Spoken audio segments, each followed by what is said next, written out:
तर देवेंद्र फडणवीस मराठा समाजाच्या विरोधात आहेत हे दाखवण्याचा केविलवाणा प्रयत्न सुरू आहे। मुख्यमंत्री शिंदेंचा मनोज जरांगेंवर हा जोरदार निशाणा। जरांगेंनी फडणवीसांवर खालच्या पातळीवर आरोप केले असं देखील मुख्यमंत्री म्हणतात। तर मनोज जरांगेंची भाषा ही राजकीय भाषा असल्याचं देखील शिंदेंनी म्हटलंय।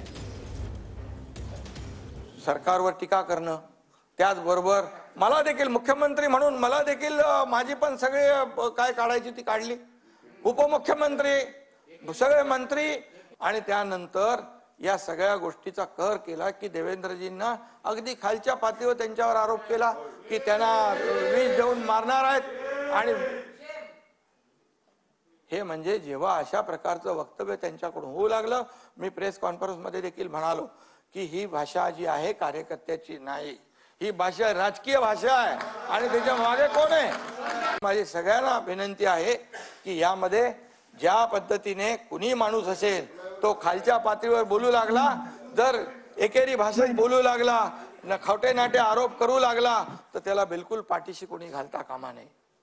आणि म्हणून ज्या देवेंद्र फडणवीसांनी जे आरक्षण पूर्वी दिलं होतं ते मराठा समाजाच्या हितासाठी दिलं होतं, मराठा समाजाच्या ते विरोधात नाहीत। आणि म्हणून मराठा समाजाच्या विरोधात ते कसे आहेत हे दाखवण्याचा केविलवाणा प्रयत्न कुणी करू नये। या महाराष्ट्रातली जनता सुज्ञ आहे आणि सरकार म्हणून आम्ही एकत्र बसून हा निर्णय घेतला।